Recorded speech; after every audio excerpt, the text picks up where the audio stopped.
प्यारे साथी नमस्कार। कैसे हैं आप सभी?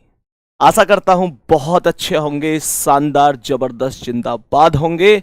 और प्यारे बच्चे, ये मैं विश्वास के साथ कह सकता हूं कि जो आप लोगों को अवसर बैच में अवसर मिला है, आप इसे निसंकोच ऐसे ही नहीं जाने देंगे। प्यारे दोस्त, ये वो मौका है जब सभी विरोधियों के मुंह पर आप लोगों को ताला लगाना है। जो लोग कहते हैं तू नहीं कर सकता, उनसे कहलवाना है कि हमें तुम पर पहले से भरोसा था। और ये कौन कर सकता है? ये केवल आप लोग कर सकते हैं। मैंने आपसे उस दिन कहा था और आज फिर से कह रहा हूं, जैसी शुरुआत होगी वैसा अंत होना चाहिए तुम्हारी ओर से।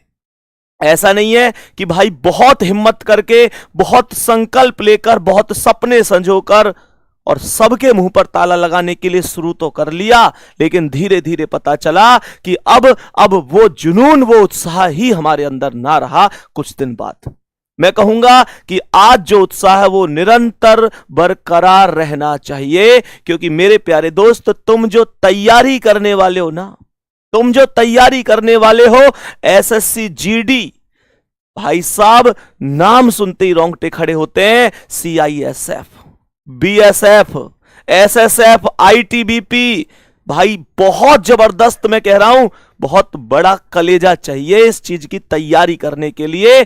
अपना परिवार, अपने एक मां को छोड़कर अपनी भारत मां की सेवा करने के लिए, मैं कह रहा हूं जो अंदर खून नहीं, मैं कह रहा हूं जुनून दौड़ना चाहिए, वो आपके अंदर है। आपके सपने पूरे होंगे, ये वर्दी आपकी होगी निसंकोच। हम हमेशा कहते हैं, जब कभी किसी फौजी भाई से मिलते हैं, जब किसी एसएससी जीडी सेलेक्टेड बच्चे से मिलते हैं, तो सच में इस दिल को ऐसी फीलिंग मिलती है कि जैसे भगवान से मिल गए हों, क्योंकि आप ही वो लोग होने वाले हैं जो भारत माता की सेवा करने के लिए हम सबको मेरे प्यारे साथी सुरक्षित करने के लिए, हम सबका ध्यान रखने के लिए वहां बॉर्डर पर खड़े होंगे। और ये वर्दी पहनकर आप अपनी इस मां का नाम भी रोशन कर रहे होंगे और भारत मां का नाम भी रोशन कर रहे होंगे। मेरे प्यारे दोस्त, कलेजा बहुत मजबूत चाहिए। मैंने कहा फौलाद भरना पड़ता है इस चीज की तैयारी को सोचने के लिए भी। और मेरे प्यारे दोस्त, आपके अंदर वो जुनून है, वो उत्साह है, तो ये वर्दी आपकी है, ये सपने आपके हैं, तो ये हकीकत आपकी है। एक बार थम्स अप कर दो सभी प्यारे साथी, क्या आप तैयार हैं एक जुनून के साथ, एक उत्साह के साथ आज की क्लास में? मेरे प्यारे दोस्त, मैं आपसे वादा करता हूं, रीजनिंग में 19 और 20 ही आपका स्कोर होगा। रीजनिंग में 19 और 20 ही आपका स्कोर होगा, क्योंकि 18 नंबर पर तो सिलेक्शन से बाहर हो जाते हैं हम।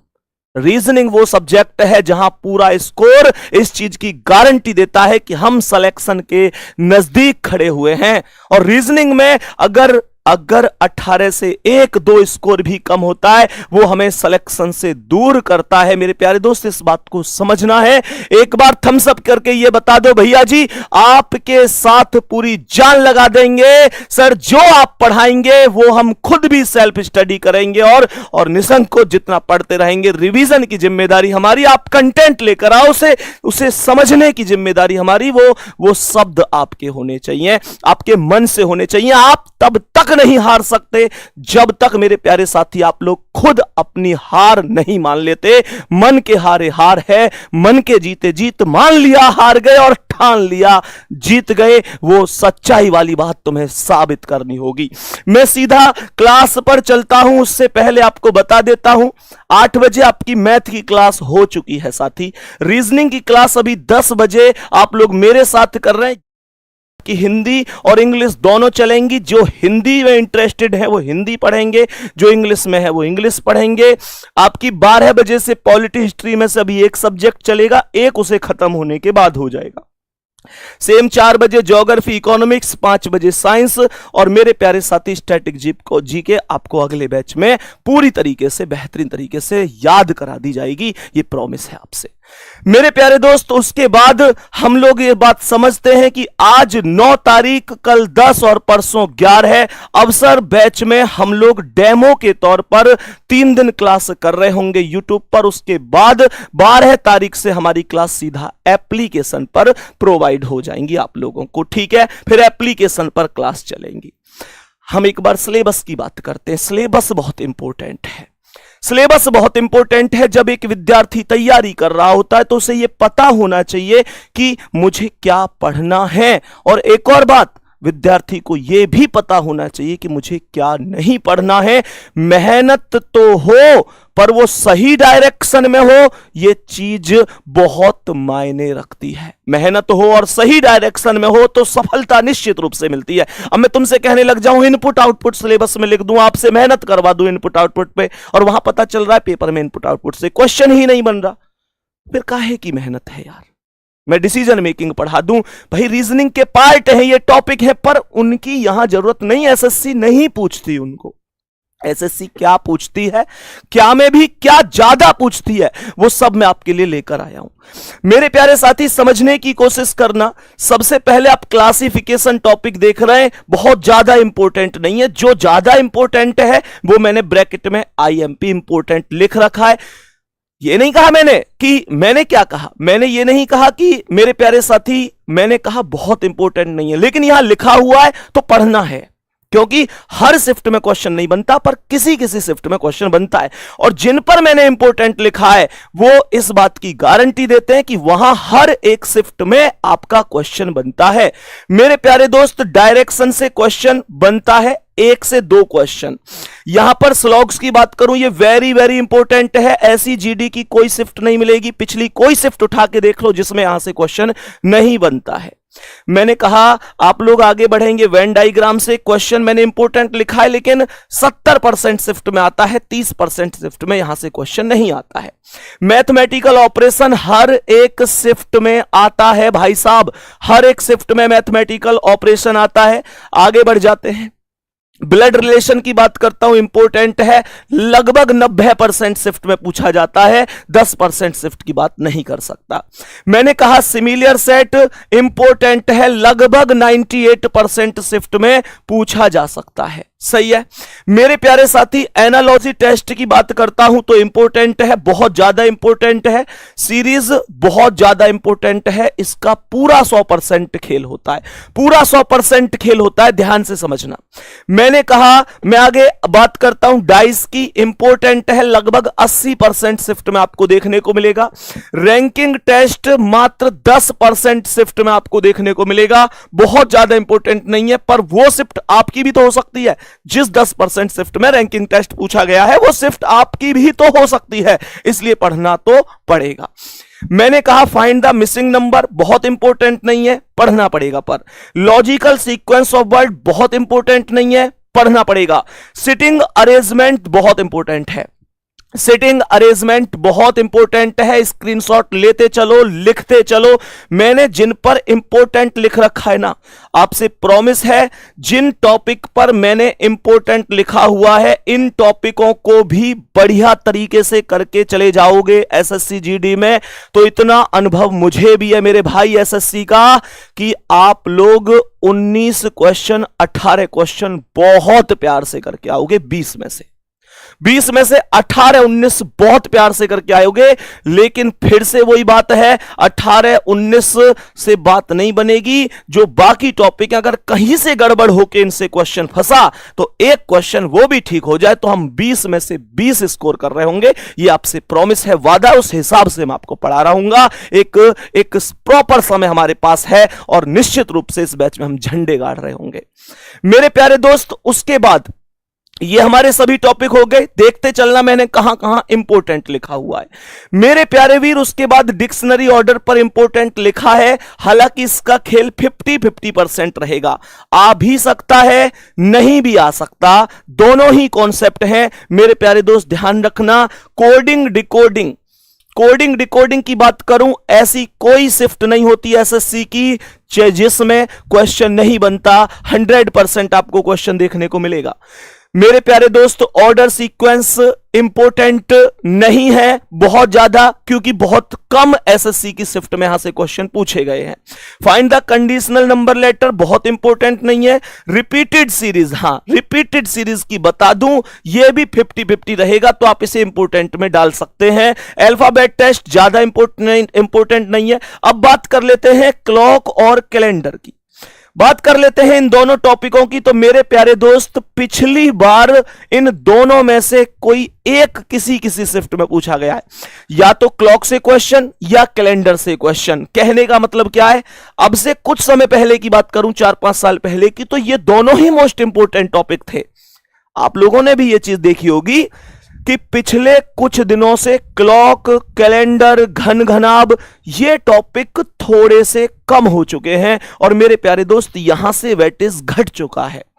लेकिन घट चुका है तो क्या मैं क्लास में नहीं कराऊंगा? मैं तो क्लास में एक एक चीज कराऊंगा। पेपर में क्वेश्चन नहीं आया तो कोई बात नहीं है, हमने सीख लिया, और क्वेश्चन आ गया तो नंबर नहीं कटना चाहिए। मैं फिर से बता देता हूं, मेरे प्यारे साथी इस बात को समझेंगे कि कहीं ना कहीं आप लोग ऐसे समझो कि जितने भी टॉपिक हैं, इस बात को प्रॉपर तरीके से समझना। एक एक टॉपिक इंपॉर्टेंट है, फिर से सुन लो, कान खोल के रख लो। रीजनिंग में आपका स्कोर अगर 19 से घटकर 18 भी रह गया 20 में से, तो आप सिलेक्शन की लिस्ट से बाहर जा रहे हैं। मेरे प्यारे दोस्त, ये मत समझना कि भैया एक नंबर से क्या ही फर्क पड़ेगा। मैंने कहा, मैं बहुत लोगों से मिलता हूं जो एग्जाम देते हैं, जो एग्जाम दिलवाते हैं। मेरे प्यारे दोस्त, मैंने जो निचोड़ निकाला है वो ये है कि एक एक नंबर पर लाखों बच्चे अंदर और बाहर होते हैं। मेरे प्यारे दोस्त, एक एक नंबर का खेल है, एक एक नंबर का योगदान होता है हमारे सिलेक्शन में। बात आ रही है समझ में? तो निश्चित रूप से जुनून के साथ आप क्लास को हम लोग स्टार्ट करते हैं। इसके बाद एक बार नॉन वर्बल पर मैं और नजर डाल लेता हूं। इसमें जो हमारी अंतर्निहित आकृति होती है कि भैया कहता है ना, एक आकृति देकर इस आकृति में इन 4 ऑप्शन में से कौन सी आकृति अंतर्निहित है, घुमाने की अनुमति नहीं है, ये वही टॉपिक है। इसे हम अंतर्निहित आकृति, हिडन फिगर, छिपी आकृति बोल देते हैं। यहां से क्वेश्चन बनता है। मेरे प्यारे साथी, mirror image, water image important है, फिगर सीरीज इंपॉर्टेंट है। सीरीज से फिगर सीरीज जो आकृति वाली सीरीज होती है, इसमें कुछ है ही नहीं। मैंने कहा रीजनिंग थोड़ी सी अगर टफ है तो वो केवल वर्बल रीजनिंग जिसमें लैंग्वेज है वो हल्की सी टफ है। नॉन वर्बल किस बात की टफ है यार? नॉन वर्बल तो टफ ही नहीं है, नॉन वर्बल तो बड़ी सीधी सी बात है, आकृति होती है। बस मैं तुम्हें ये बताऊंगा, इसे ऐसे यहां से ऐसे देखो, ये कैसे घूम रही है ऐसे देखो। मैं कह रहा हूं इसे तो मैं उस बंदे को भी सिखा दूंगा जो एक दिन कोचिंग नहीं गया, एक दिन स्कूल नहीं गया, कभी नहीं पढ़ा, कुछ नहीं जानता। मैं उनसे भी ये क्वेश्चन करवा दूंगा, ये मैं वादा कर रहा हूं आप लोगों से। तो आप तो बहुत समझदार हैं, आप तो बहुत होशियार हैं, अपने अंदर की शक्ति पहचानो गुड्डा। ये हमारे टॉपिक रहेंगे नॉन वर्बल के, आप इनका स्क्रीनशॉट ले लीजिए। इन पर भी मैंने इंपोर्टेंट लिख रखा है, कुल मिलाकर 4 मैंने इंपोर्टेंट में डाल रखे हैं, और दूसरा 1% अपवाद में ये कह रहा हूं, बाकी में से भी क्वेश्चन बन सकता है। मैं हर एक टॉपिक कराऊंगा, सभी टॉपिक कराऊंगा। तो मैं आप लोगों को 22 टॉपिक ये हैं और 8 टॉपिक ये हैं, लगभग 30 टॉपिक इस बैच के अंदर कराने वाला हूं। और अब हम करते हैं एक बेहतरीन सी शुरुआत, माता सरस्वती को प्रणाम करते हुए, क्योंकि प्यारे बच्चे, जहां पर बात हो रही होगी नौकरी की, जहां पर बात हो रही होगी ज्ञान की, जहां पर बात हो रही होगी बुद्धि की, मेरे प्यारे दोस्त, सबसे पहले अगर कोई याद आते हैं तो माता शारदे, इनको प्रणाम करते हुए हम आज के सेशन को शुरू करते हैं। इतनी बातें प्यारे बच्चे आज इस वजह से हुई क्योंकि सिलेबस डिस्कस होना जरूरी था, सारी चीजें जरूरी थी। आज पहली क्लास थी, इस वजह से मैंने आपको ये सारी चीजें डिस्कस की। प्रॉमिस है आपसे, आगे हर एक क्लास में केवल जो बात होगी पहली मिनट से लेकर लास्ट की मिनट तक, वो केवल कंटेंट से मिली जुली होगी। बीच में कोई भी बात आपसे नहीं होगी। कोई मोटिवेशन के लिए मैं आपसे कुछ कह दूं तो वो अलग बात है। अब हम लोग चलते हैं आज की क्लास पर। डाइस हमारा टॉपिक है। मेरे प्यारे शेर, कर दो थम्स अप, जुनून है तुम्हारे अंदर तो ध्यान रखना। ढूंढ लेते हैं जो मुश्किलों में भी साहिल को, ढूंढ लेते हैं जो मुश्किलों में भी साहिल को, वो सिर फिरी लहरों में कभी खो नहीं सकते। और जो कहते हैं तुम कुछ नहीं कर सकते, उनसे कह दो तेरा वजूद है क्या, हमें सातों समुंदर भी डुबो नहीं सकते। अब आ जाओ एक बार, डाइस क्या है। धीरे धीरे हर चीज को समझते चलना, नियमों को बहुत ही शानदार तरीके से पढ़ने की कोशिश करना। सबसे पहले यहां पर एक इंपॉर्टेंट पॉइंट है कि पासा घन या घनाभ की आकृति का होता है। क्या बोला? Dice has A shape of cube and cuboid. Cube और क्यूबॉइड, घन या घनाभ। सबने सांप सीढ़ी का खेल खेला होगा। लूडो सबने देखा होगा। लूडो देखा है ना, जिसपे बिंदी बिंदी सी होती है, वो इस टाइप का होता है। बोलो हाँ या ना। बोलो हाँ या ना। मैंने कहा इस प्रकार सा एक सांप सीढ़ी में लूडो होता है जिसे हम लोग डाइस कहते हैं। मेरे प्यारे दोस्त, इसमें इंपॉर्टेंट बात है कि इसकी 6 सतह होती हैं। कैसे कैसे होती हैं, क्यों होती हैं, वो मैं तुम्हें हर चीज बताऊंगा। आप पहली बार भी रीजनिंग पढ़ रहे हैं, आप रीजनिंग का आर भी नहीं जानते, इस बैच के बाद जो टॉपिक खत्म होगा आप उसमें महारत हासिल करेंगे। ये तुम्हारे भाई का वादा है, तुम्हारे टीचर का वादा है। मैंने आप लोगों से कहा कि लेकिन एक समय में केवल 3 ही सतह दिखाई देती हैं। ये क्या 2 बात निकल के आई? पासे में कुल होती तो 6 सतह है, पासे में होती तो कुल 6 सतह है, बट एक बार में 3 सतह दिखाई देती हैं। इसका कारण क्या है वो भी मैं आपको सिखाऊंगा। मैंने आप लोगों से बोला यहां पर जबकि 3 सतह छिपी हुई होती है। भाई सही बात है, जब 6 टोटल सतह हैं, 3 सतह दिख रही हैं, तो इसका मतलब 3 ऐसी हैं जो नहीं दिख रही हैं। तो वो कैसी हो गई? वो अंतर्निहित हो गई, वो छिपी हुई हो गई, वो गायब हो गई। वो कहां है? वो पीछे की साइड है। समझो ध्यान से। मैं अगर ओवरऑल बात करूं तो डाइस ये है कुल 6 सतह का, लेकिन जब मैं पेपर में देखूंगा तो मुझे डाइस कैसा दिखेगा? कुछ इस प्रकार से दिखेगा। और इसकी केवल मुझे कितनी सतह दिखाई देंगी? मुझे इसकी केवल 3 सतह दिखाई देंगी। बात यहां तक बराबर है साथी? मुझे इसकी केवल 3 सतह दिखाई देंगी, और जो बाकी 3 है वो कहां है? खुद सोचो। ये जिस पर टिका हुआ है, जिस पर टिका हुआ है वो भी तो एक सतह होगी मेरे प्यारे दोस्त। अगर ये फ्रंट है तो इसके बैक भी तो होगी, अगर ये राइट है तो इसकी लेफ्ट भी तो होगी। वो दूसरी साइड है जो मुझे दिखाई नहीं दे रही है। यहां तक कोई दिक्कत नहीं है। इस पेज से पूरे से ओवरऑल हमने बस 3 बातें सीखी। पहली बात, क्लास में ही समझते चलना है। पहली बात हमने क्या सीखी? पहली बात सीखी कि डाइस का जो आकार होता है वो घन घनाभ की स्थिति का होगा। सांप सीढ़ी हमने खूब देखा है, वो एक डाइस की स्थिति हो गई। दूसरी बात मैंने आपको सिखाई, डाइस में कुल 6 सतह होती हैं। और तीसरी बात बताई, भैया जी पेपर में केवल 3 दिखती है, पेपर में 6 नहीं दिखती है, पेपर में केवल 3 सतह दिखाई देती है। दोनों बातें एक बार, तीनों बातें एकदम ओके हैं। चलो, हम अगर इतनी बात समझ चुके हैं तो नेक्स्ट स्टेप पर बढ़ते हैं कि पासे की कुल 6 सतह निम्न प्रकार होती हैं।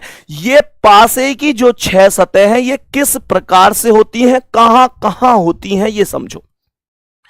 एक सतह होती है ऊपर, ऊपर टॉप पर, और उसके अपोजिट वाली सतह बॉटम नीचे हो जाएगी। भाई अगर एक सतह ऊपर टॉप है तो एक बॉटम होगी, नीचे होगी। एक ऊपर वाली सतह, एक नीचे वाली सतह, तो टॉप के अपोजिट कौन हो गई? बॉटम, अर्थात नीचे। मैंने कहा आगे और पीछे। मेरे प्यारे दोस्त, जो सतह आगे है वो आपको दिख रही है, लेकिन जो पीछे है, मैंने कहा आगे अर्थात फ्रंट, उसके अपोजिट क्या होगी? पीछे अर्थात बैक। ये बात बेहतर तरीके से आप समझ गए होंगे। हमने यहां पर क्या बोला? ये दाएं और ये बाएं। मेरे प्यारे दोस्त, एक सरफेस कौन सी है? राइट वाली, मैं इसकी बात कर रहा हूं, ये वाली। और एक सरफेस इसके इधर लेफ्ट वाली होगी जो आप लोगों को नहीं दिख रही। तो एक राइट और एक लेफ्ट, तो 6 सतह कैसे कैसे आई?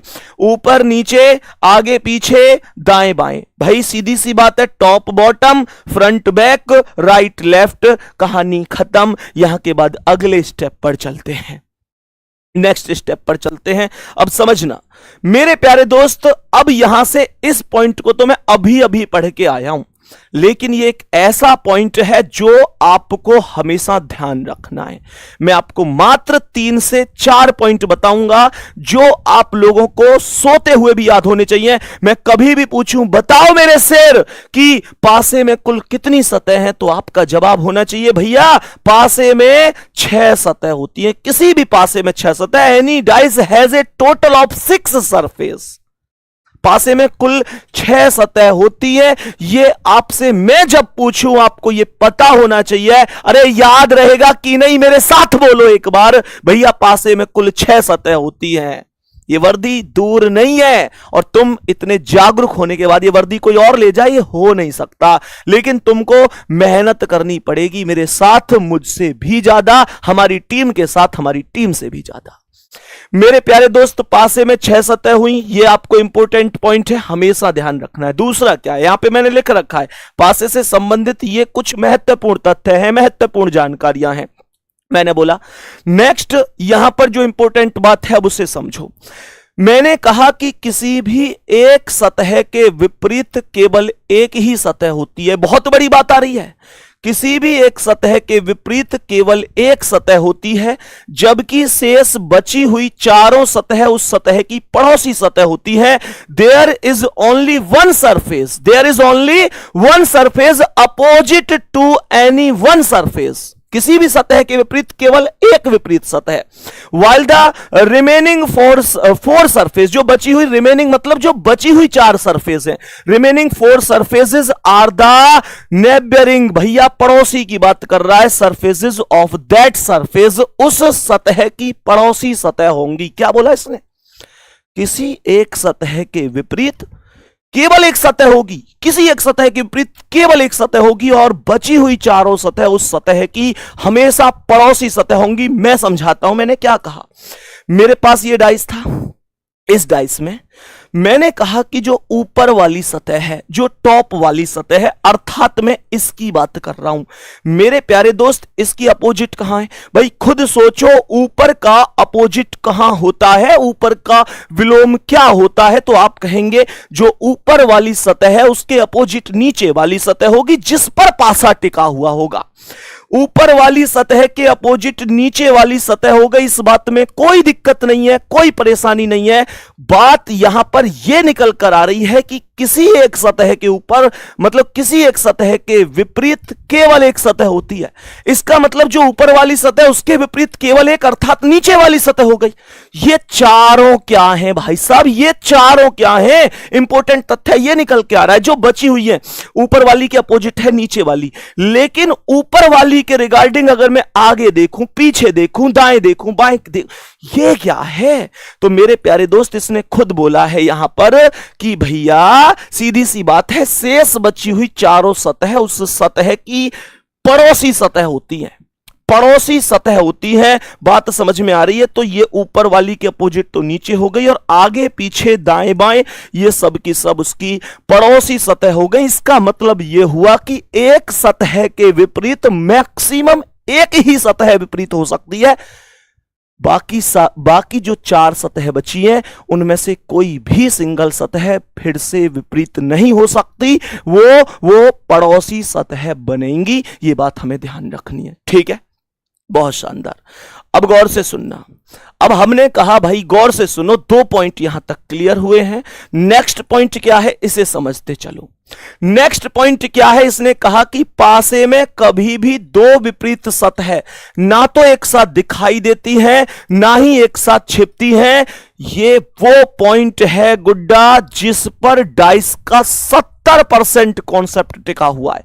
मैं आपसे प्रॉमिस कर रहा हूं, open dice to close dice और close dice to open dice जब क्वेश्चन शुरू होंगे, अगर आपको यह नियम पता होगा, इस नियम के माध्यम से मैं आपका 70% डाइस समाप्त करा दूंगा। और इस नियम में कुछ नहीं है, बस यूं ही तो कह रहा है, 2 विपरीत ना एक संग दिखे करें, ना एक संग छिपे करें। 2 opposite numbers can never be seen together and can never be hidden together in any dice. नंबरों की बात करें, चाहे किसी की बात करें, मैं 100% कह सकता हूं 2 opposite surfaces can never be seen together and can never be hidden together in any dice।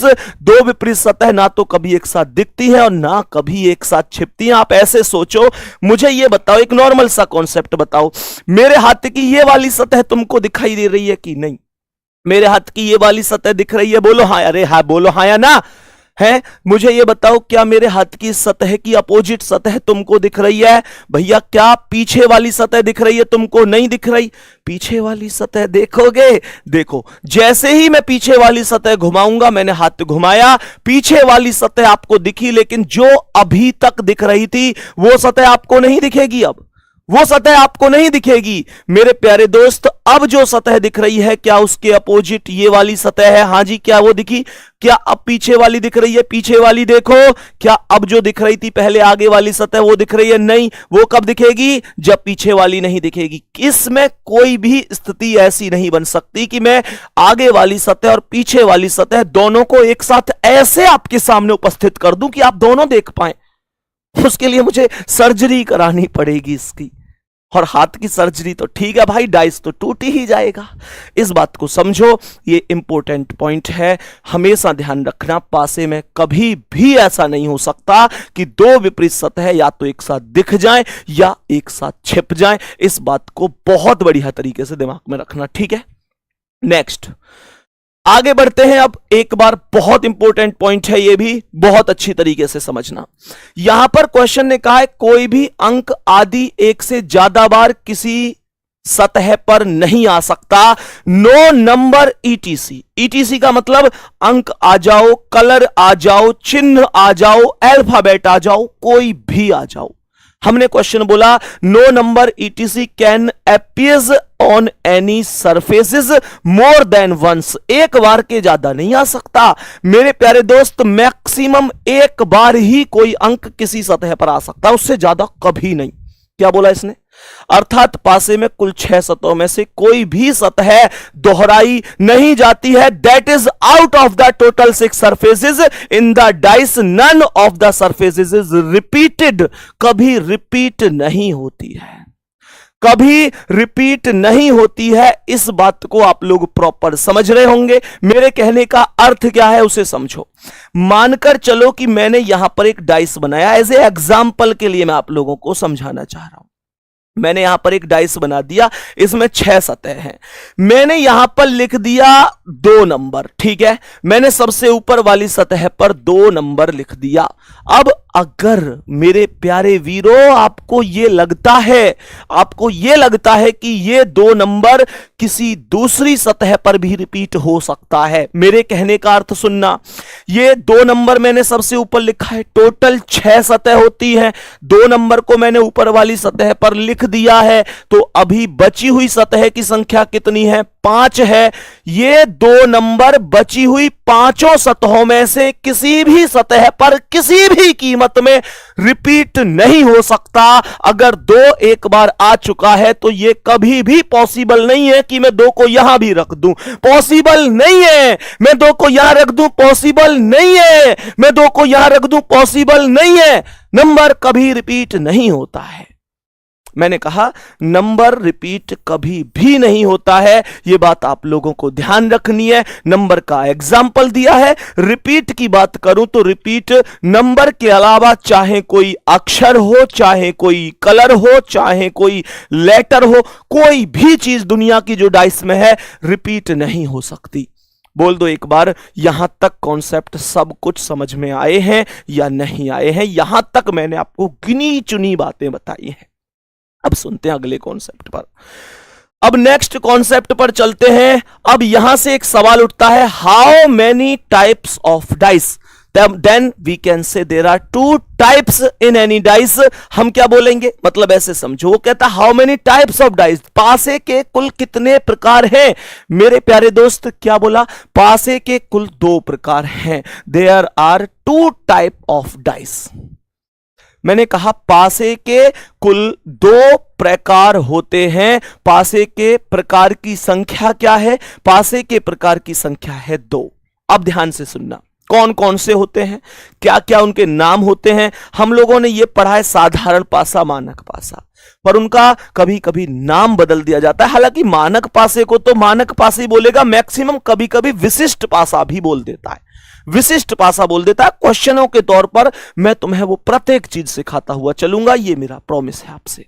अब मैंने क्या कहा? मैंने कहा पहला पासा होता है साधारण पासा। क्या बोलेंगे? साधारण पासा। साधारण पासा जिसे हम ऑर्डिनरी डाइस, नॉर्मल या नॉन स्टैंडर्ड कुछ भी बोले, ऐसे हिंदी की अगर मैं बात करूं तो मेरे प्यारे दोस्त इसे साधारण पासा बोल दे। सामान्य पासा बोल दे, गैर मानक पासा बोल दे, इन चीजों से कोई प्रभाव नहीं पड़ता है। 3 डाइस मतलब अलग अलग नहीं है, ये एक ही डाइस के 3 नाम हैं, साधारण, सामान्य, गैर मानक, चाहे जो बोले बात एक ही है। अब ये क्या होता है, मन में तुरंत आया होगा, तुरंत मन में आया होगा, भैया ये तो बताओ ये क्या बीमारी है, साधारण पासा क्या है ये, वो बताऊंगा मैं तुम्हें, परेशान मत हो। अगली स्लाइड पे वही चीज आवेगी कि तुम देखते ही कैसे पहचान लोगे कि साधारण है या मानक है। अभी लेके आऊंगा उसे, बस 2 मिनट का टाइम दे दो। मैंने कहा साधारण पासा, सामान्य, गैर मानक, एक ही बात है। और दूसरा क्या है, दूसरा होता है मानक पासा, जिसे हम स्टैंडर्ड डाइस के नाम से जानते हैं। स्टैंडर्ड डाइस, ऐसे लग रहा है ना सोचते ही स्टैंडर्ड हो भाई साहब, ये शब्द ऐसा दिखा दे अमीरी की सी फीलिंग लेके आवे। स्टैंडर्ड खाना, होटल स्टैंडर्ड, आदमी स्टैंडर्ड, यहां डाइस भी स्टैंडर्ड है आएगा। अभी मैं इसी कॉन्सेप्ट पर चल रहा हूं कि आइए अब दोनों पासों के अंतर को समझते हैं। Let us know understand the different between normal dice and standard dice. दोनों पासों के अंतर को समझते हैं मेरे प्यारे साथी, ठीक है। चलो बढ़ते हैं, एक बार आ जाओ, नेक्स्ट क्या है ये। सबसे पहले आपको पहली स्लाइड पर लिखा होगा साधारण पासा। सबसे पहले पहली स्लाइड पर आपको दिखेगा साधारण पासा। यह साधारण अर्थात सामान्य पासा क्या है, कैसे है, ध्यान से सुनो। सबसे पहले मुझे एक बात बताओ, जो आपको ये 3, 4 और 5 अंक दिखाई दे रहे हैं, ये जो आपको 3, 4 और 5 अंक दिखाई दे रहे हैं, क्या इनमें से कोई सा भी अंक ऐसा है जो किसी पासे के अपोजिट हो सकता है? क्या इनमें से कोई सा भी अंक ऐसा है जो किसी भी पासे के आपस में अपोजिट हो सकता है? ये 3, 4 और 5 में कोई भी आपस में अपोजिट नहीं है। ये तीनों नंबर एक दूसरे के पड़ोसी नंबर हैं, निकटवर्ती सतह हैं, क्योंकि अगर विपरीत होते तो विपरीत तो कभी भी एक साथ दिखाई ही नहीं देता, और ये एक साथ दिख रहे हैं, इसका मतलब ये विपरीत नहीं है, ये निकटवर्ती है, ये पड़ोसी हैं। समझ में आई? और यहां पर इसने क्या बोला है, यदि किन्हीं 2 पड़ोसी सतहों का योग 7 है। मैंने आपसे बोला if the sum of any 2 neighbouring surfaces is 7, यदि किन्हीं 2 निकटवर्ती सतहों का योग 7 है, then we call it normal dice, तब हम इसे साधारण पासा कहते हैं। उदाहरण के तौर पर समझो, ये 3 और 4 का योग कितना है, 7 है, तो इसे डिसाइड कर दो कि भैया जी ये साधारण पासा है। इसे तुरंत डिसाइड कर दो, ये साधारण पासा होगा। जैसे मैं जस्ट एक एग्जाम्पल के तौर पर समझने की कोशिश करता हूं कि यहां पर 1 लिखूं, यहां 2 लिखूं, यहां 5 लिखूं, ये कैसा पासा है? तुम लोग कहोगे भैया ये साधारण पासा है। क्यों? क्योंकि 5 और 2 7 बन रहा है, 5 और 2 7 बन रहा है। मैं यहां पर एक डाइस और बना दूं, मैं यहां पर लिख दूं 4, 6 और 1, ये कैसा पासा है? तुम कहोगे 6 और 1 7, ये साधारण पासा है। कहने का मतलब ये है मेरे दोस्तों, जब जब तुम्हारी दोनों आंखों को 2 नंबर ऐसे दिखाई दे जिनका कुल योग 7 बन जाए, तुरंत डिक्लेयर कर दो कि यह साधारण पासा है। साधारण पासा को पहचानना आ चुका है कि नहीं? थम्स अप करके बताओ। ये थम्स अप जरूर मांगूंगा मैं तुमसे बीच बीच में, क्योंकि मेरी बात तुम्हारे यहां तक फिट हो रही है कि नहीं, मेरे पास इस चीज का ये प्रूफ भी तो होना चाहिए। और तुम्हारे थम्स अप ना आने का मतलब है मैं दोबारा समझाऊंगा, मैं 10 बार समझाऊंगा, क्योंकि अगर ठाना है कि तुमको वर्दी दिलानी है, अगर ठाना है कि तुम्हारे हौसले उन विपक्षियों के, उन विरोधियों के मुंह से बड़े हैं, मेरे प्यारे दोस्त जो कहते हैं ये बच्चा कुछ नहीं कर सकता, मैं आपको सच बता दूं, अंकित सर के नेतृत्व में पूरी आरडब्ल्यूए टीम इस बार आप लोगों के लिए कुछ अलग ही करके ठान रखा है। मेरे प्यारे दोस्त आप विश्वास रखो, इस बार जब फाइनल मेरिट लगेगी तब हम भी जवाब देंगे कि कितने सिलेक्शन हमने दिए। और मेरे प्यारे दोस्त हम चाहते हैं कि आप भी अपने पड़ोसियों को जवाब देना कि तुम ये कहते थे मैं नहीं कर सकता, और तुम्हें जवाब देने की जरूरत नहीं है। वो कागज का टुकड़ा जिसे जॉइन लेटर कहते हैं वो अच्छे के मुंह पे ताला लगा देगा। इस बात पे ध्यान रखियो तुम। आ जाओ एक बार, हम इसे बहुत अच्छी तरीके से जान चुके हैं, इसमें कोई दिक्कत नहीं है कि साधारण पासा क्या होता है। नेक्स्ट कॉन्सेप्ट पर चलते हैं। दूसरा डाइस यहां पर आ जाता है मानक पासा। दूसरा डाइस जो यहां पर बन जाता है उसे हम मानक पासा कहते हैं। ये क्या है भाई?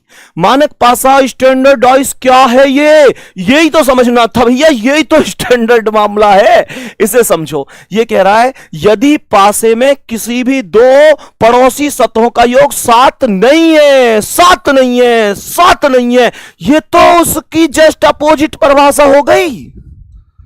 जो डाइस अभी अभी पढ़ा था वो ये कहता था कि पड़ोसी सतहों का योग 7 है जी, और ये कहता है योग 7 नहीं है जी। ये तो जस्ट अपोजिट हो गई, ये परिभाषा ही बदल गई। परिभाषा तो बदलेगी जब डाइस बदलेगा, तो इसमें क्यों ज्यादा रोना पीटना है भैया? तो मुझे एक बात बताओ कैसे? यहां पे क्या कह रहा है ये क्वेश्चन ने कहा if the sum of any two neighbouring faces of the dice is not 7, is not 7, 7 नहीं है। देखो ध्यान से, 2 और 4 6, 7 नहीं है। 4 और 6 10, 7 नहीं है। 6 और 2 8, 7 नहीं है। मेरे कहने का मतलब समझ रहे हैं आप? मेरे कहने का मतलब है किसी भी नजदीकी दो सतहों का योग 7 नहीं है। जब 7 नहीं है तो ये मानक पासा है। डिसाइड कर दो। अब हमें दो चीज समझ में आ रही हैं। अगर दो निकटवर्ती सतहों का योग 7 है, 7 है तो साधारण पासा है, 7 नहीं है तो मानक पासा हो जाएगा। अब सुनो ध्यान से, इसने क्या बोला है? इसने आगे एक बात बोली है, then such a dice called a standard dice. Okay, वो ठीक है। आगे इसने बहुत इंपॉर्टेंट बात बोली है, and the sum of all the opposite faces in the standard dice is 7। Hindi वाले ध्यान दो, डाइस जो स्टैंडर्ड होता है, मानक पासा होता है, इसमें कभी भी दो निकटवर्ती सतहों का योग 7 नहीं होता। लेकिन सभी विपरीत सतहों का योग 7 ही होता है। लेकिन सभी विपरीत सतहों का योग 7 ही होता है। तो मेरे प्यारे दोस्त सोचो, 4 के विपरीत क्या है? क्या कहा था? सभी विपरीत सतहों का योग 7 है। तो 4 के विपरीत कितना लिख दूं जो 7 बन जाए? सोचो, 4 के विपरीत कितना लिख दूं जो 7 बन जाए? भैया 3 लिख दो ना। बोलो, 2 के विपरीत कितना लिख दूं जो 7 बन जाए? भैया 5 लिख दो ना। 1 के विपरीत कितना लिख दूं जो 7 बन जाए? 6 लिख दो ना। ये देखो, 4 और 3 7, 2 5 7, 1 6 7। तुम कहोगे ये यहां दिखाई तो देना रहे जी विपरीत। भैया विपरीत दिखे थोड़ा ही है, ये तो महसूस करी जाए। जैसे कि तुम प्यार समझते हो ना, महसूस होता है, एक एहसास है, एक एहसास है ना? ऐसे ही समझो। अब आ रही होगी तुम्हारी समझ में, मैं जानू तुम्हें कैसे समझानी है। प्यार, मुस्कुराहट और लास्ट में धोखा ये तो भाई समझ जल्दी हमें। सुनो ध्यान से, तो मैंने क्या कहा, ये केवल महसूस करने लायक बात है। सोचो, 2 के अपोजिट 5 होगा, 3 के अपोजिट 4 होगा, 1 के अपोजिट 6 होगा। यही कॉन्सेप्ट है, यही सच्चाई है। आगे बढ़ जाऊं मैं अब नेक्स्ट क्वेश्चन पे। यहां तक ऐसे कितने मेरे प्यारे वीर हैं जिन्हें इतनी सी दिक्कत ना? भैया हमें कोई दिक्कत ना है, सब चीज प्रॉपर बेहतरीन तरीका से आ रही है समझ में। अब आगे बढ़ जाओ, नेक्स्ट क्वेश्चन पे आ जाओ। हां, अब यहां पे एक जो बहुत इंपॉर्टेंट बात है वो मुझे आपको बतानी है। एक्चुअल में बच्चा कंफ्यूज कब हो जाए। जैसे बच्चा सोचेगा, यार भैया ने एक बात बताई, टीचर ने, मास्टर ने, कि जी अगर 2 टोटल सतह के योग 7 बन जाए तो बहुत बढ़िया है, ना बने तो मानक है। लेकिन मान के चलो हम 7 जैसे लॉजिक पे ही ना जा पावे, हमें लेटर ही नंबर ही ना मिले, हमें मिल जाए ए, हमें मिल जाए बी, हमें मिल जाए सी। अगर हमें यह वाला कॉन्सेप्ट मिल जाए कि यहां पर ए है, यहां पर बी है, यहां पर सी है, तो मैं अब कैसे करूं भाई साहब? यहां तो मैं जोड़ नहीं सकता। तो बच्चा इतना खिलाड़ी हो गया कि अरे क्या हो, अगर नंबर ना है तो मैं ए पे 1 मान लूंगा, बी पे 2 मान लूंगा, सी पे 3 मान लूंगा। ऐसे मान ले बालक। भाई देखो, तोड़ तो तुम्हारा ना, तुम मान तो कैसे लियो?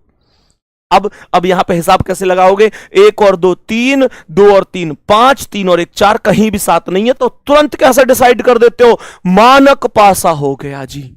खामोखा मानक भाषा नहीं है ये तुमसे कौन ने कही कि तुम 1 2 3 मानियो। और सोचो, तुमने ऐसे तो 1 2 3 यहां मान लिया, कल को मान के चलो ऐसी स्थिति बन जाए कि यहां पे जो है स्टार लगा दे, यहां पे ट्रायंगल लिख दे, यहां हैज लिख दे। अब कैसे करोगे तुम? अब 1 2 3 कैसे मानोगे? चलो यहां तो तुम्हें प्लेस वैल्यू याद थी, यहां कैसे मानोगे? नहीं मान पाओगे ना। कल को अगर मान के चलो ये यहां पे यूं लिख दे, ये रेड यानी लाल है, ये हरा है, ये सफेद है, भैया कैसे मानोगे तुम इन्हें? नहीं मान पाओगे। इसका मतलब क्या है? इसका मतलब यह हुआ कि ऊपर सीधी सी बात लिखी है, जब कभी भी अंकों के और बिंदुओं के अतिरिक्त अंक काउंटेबल है, अंक काउंटेबल है। अंक तो सीधी सी बात है, काउंटेबल क्या है? 4 लिख रही है तो 4 सीधी सीधी दिख रही है, 3 है तो 3 दिख तो रही है, 2 दिख तो रही है, 5 6 7 दिख तो रहे सब। अंक तो सीधा सीधा काउंटेबल है। और क्या बोला? बिंदुओं के अतिरिक्त। हां जी भाई साहब, बिंदु की बात यह है कि अगर यहां कल को 2 बिंदु आ जाएं तो मैं तो इन्हें गिन सकूं, ये 2 बिंदु है, खूब गिन सकूं मैं। ये यहां 1 बिंदु है जी, ये यहां 4 बिंदु है, खूब गिन सकूं मैं। लेकिन सवाल यह उठता है कि अंकों और बिंदुओं के अतिरिक्त कुछ भी आ जाए, ये कुछ भी क्या मामला है? चाहे तो चिन्ह आ जाए, चाहे तो कलर आ जाए, चाहे दुनिया का कोई और बवाल आ जाए, लेकिन वो सभी के सभी पासे इस स्थिति में सभी पासे सामान्य माने जाते हैं। बात आ रही है समझ में? तो इसका मतलब यह हुआ, जो ABCD वाला कॉन्सेप्ट है, जिस पे मैंने ABCD लिखी, वो कॉन्सेप्ट कौन सा है? वो कॉन्सेप्ट साधारण पासा है, उसे मानक पासा नहीं मानना, 1 2 3 नहीं लाना है। सीधा सा कॉन्सेप्ट है, whenever anything other than numbers and dots come up। कहने का मतलब नंबर और डॉट का मतलब बिंदुओं के अतिरिक्त। In this situation all the dice are considered normal dice, साधारण पासा। बोलेंगे क्या बात समझ में आ रही है? ऐसे कितने दोस्त हैं, सच सच बताना, जिनको अब तक मैंने जितना पढ़ाया है, जितना मैंने अब तक पढ़ाया है, वो हर चीज यहां तक छप चुकी है, दिल में उतर चुकी है। ऐसे प्यारे साथी कोई भी बिना थम्सअप के मत रहना, क्योंकि मैं उसी हिसाब से आगे अपना फ्लो स्टार्ट करूंगा। मैं केवल 10 सेकंड का टाइम दे रहा हूं आपको, 10 सेकंड का टाइम दे रहा हूं। बताओ एक बार, क्या सब कुछ ओके चल रहा है? बहुत शानदार, वेरी गुड मेरे शेर, वेरी गुड, बहुत बढ़िया। चलो, इसका मतलब यहां तक ओके।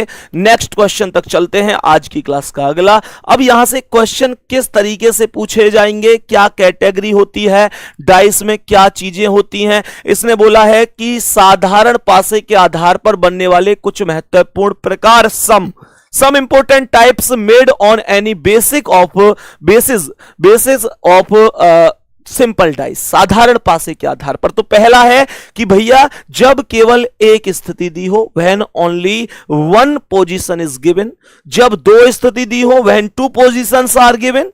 जब 2 से ज्यादा स्थिति दी हो, when more than 2 positions are given। तो 3 केस बने, जब 1 स्थिति हो, जब 2 स्थिति हो, और जब 2 से भी ज्यादा स्थिति हो। एक एक करके सभी स्थितियों को समझने की कोशिश करते हैं। मेरे प्यारे दोस्त, ये एक स्थिति है। यहां पर अभी इस क्वेश्चन को करने से पहले मैं आप लोगों को थोड़ा सा समझाना चाहूंगा। मेरे प्यारे दोस्त ध्यान से समझना, जब एक स्थिति आए, इस क्वेश्चन को भी समझाऊंगा। कह रहा है when only one dice is given, तो हमें क्या करना है, बहुत गौर से सुनना।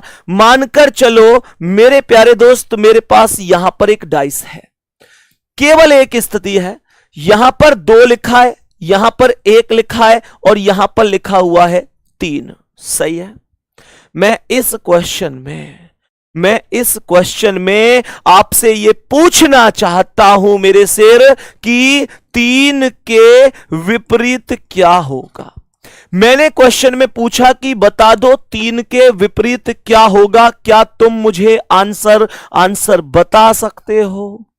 मैंने कहा 3 के विपरीत क्या है, तो सुनो ना, तो ये रहना कि मैं कैसे करूंगा, मैंने तो अभी सीखे ही ना है।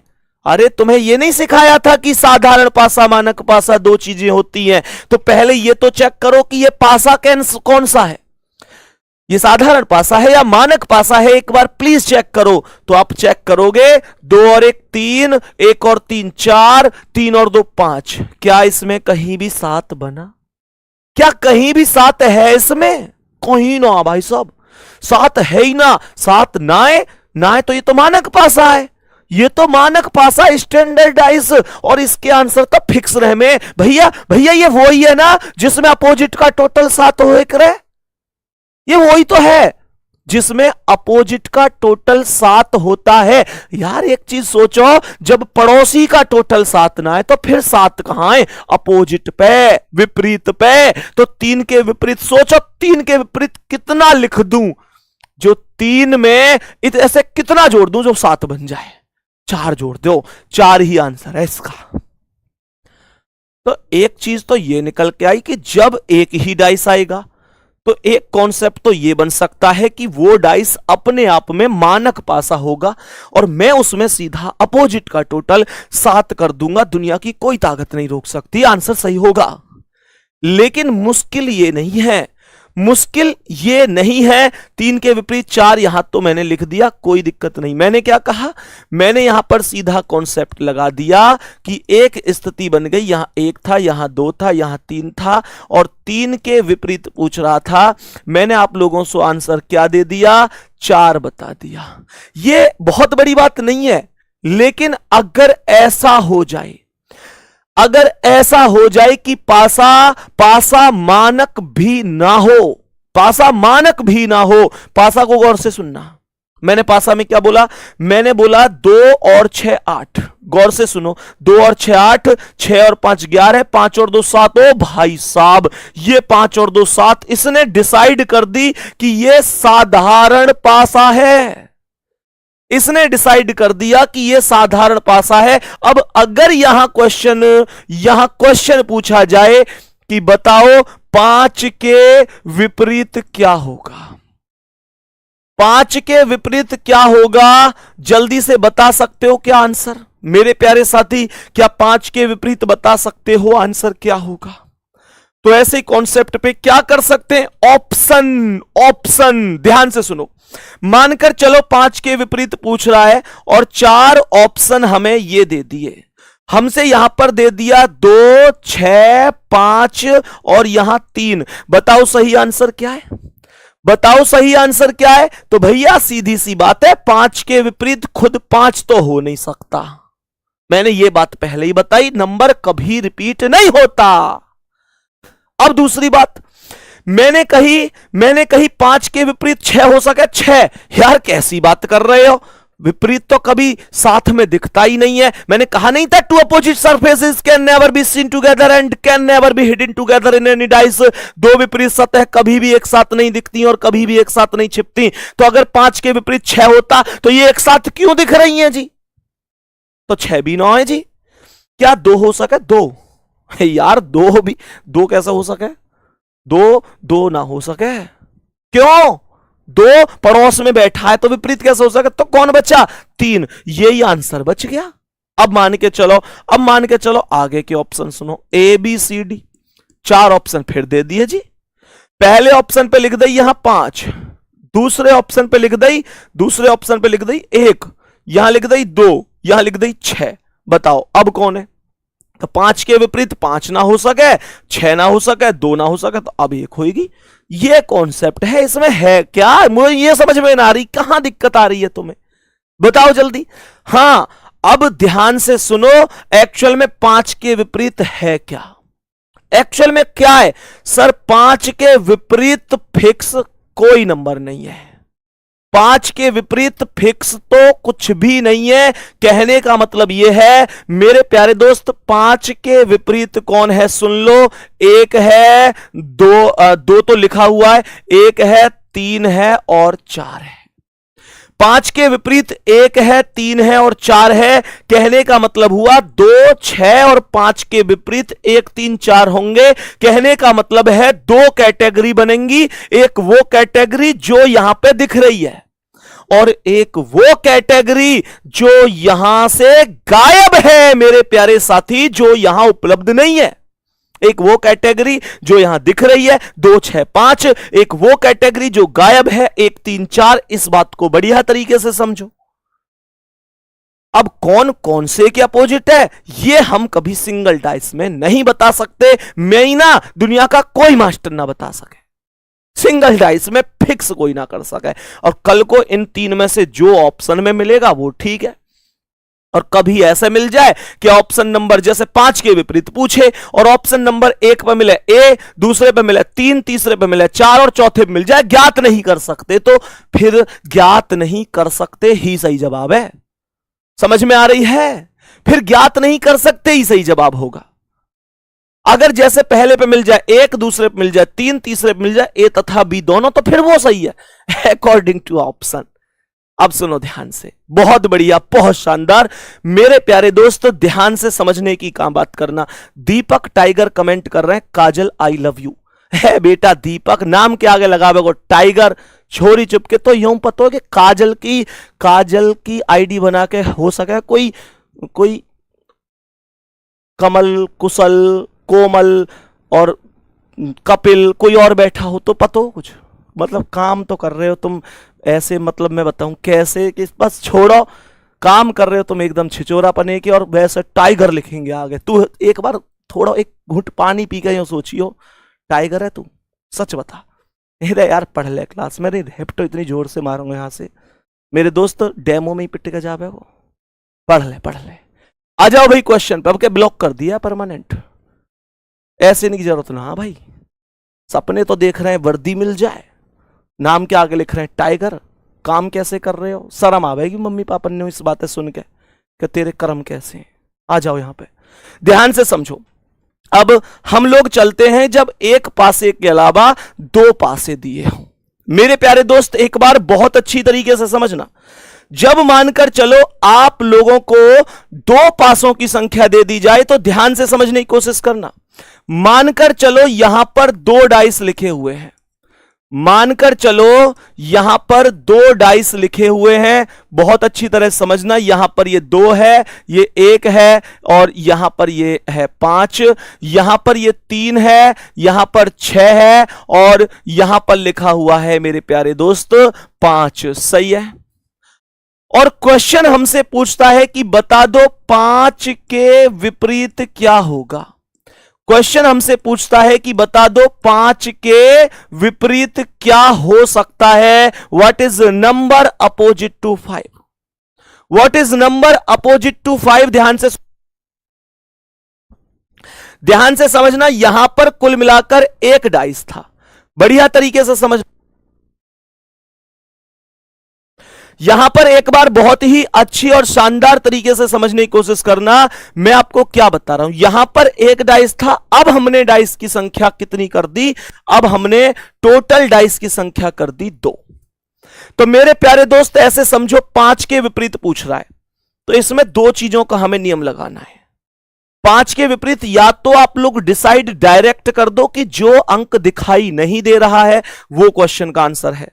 कौन? 4 ही तो नहीं दिख रहा है। या फिर मैं आपको एक ब्रह्मास्त्र का नियम बता दूं जिससे आप कोई भी क्वेश्चन चुटकियों में कर सकते हैं। आप एक काम करो, जो 5 है इन दोनों में ऐसे देखो कॉमन कौन है, या 5 के अलावा किसी भी नंबर के विपरीत पूछ ले। मान के चलो 2 के विपरीत पूछ ले, 3 के पूछ ले, 4 के, 1 के, किसी भी नंबर के विपरीत पूछ ले। ध्यान से समझना मेरे प्यारे दोस्त, ऐसे समझने की कोशिश करना कि जैसे यहां पर कॉमन देखो कौन है, तो 5 कॉमन है, बहुत ध्यान से समझियो।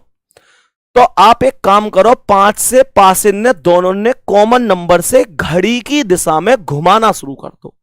घड़ी की दिशा में घुमाना शुरू कर दो। जैसे यहां 5 से कौन मिला? 2 और 2 से 1, तो 5 से कौन आया? 2 और 2 से कौन आया? 1। भाई घड़ी ऐसे ही तो चले कर 5 2 1।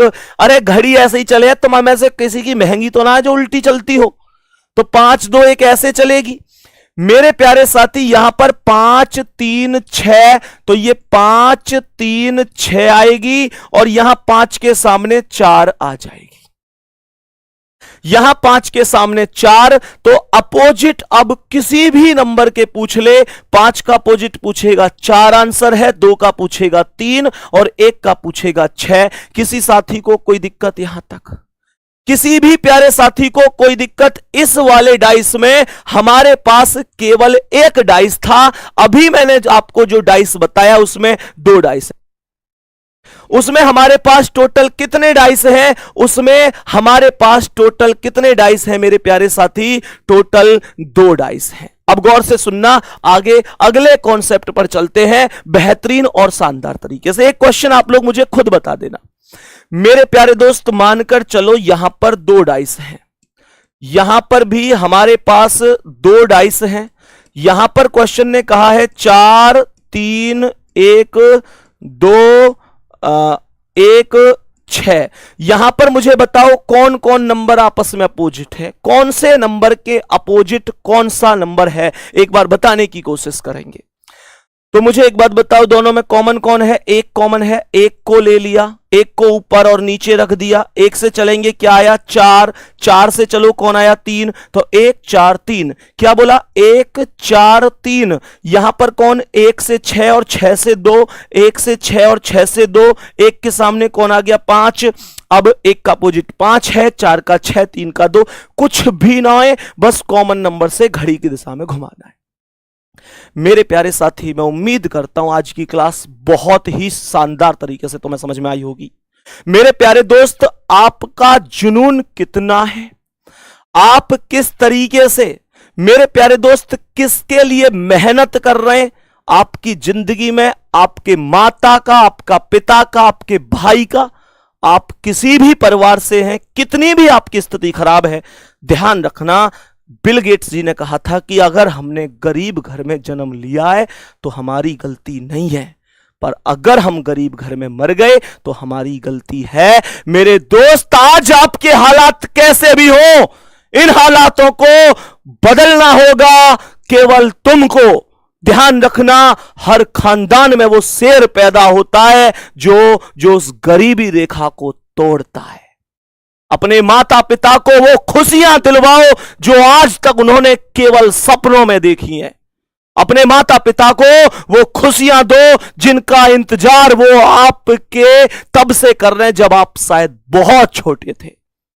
मेरे प्यारे दोस्त, वो दिन दूर नहीं होना चाहिए जब आप लोग निश्चित रूप से खुशियां मना रहे होंगे और मम्मी पापा से कह रहे होंगे उस दिन सुबह सुबह, पापा आज मेरा रिजल्ट आने वाला है। और मम्मी पापा तुम्हारे पास बैठकर जब इंटरनेट पर रिजल्ट चेक करेंगे तो उनकी आंखों में आंसू आ जाए, आने दो, खुशी के ही तो होंगे। फर्क क्या पड़ता है, दोबारा कभी रोने का मौका उनकी जिंदगी में नहीं आना चाहिए।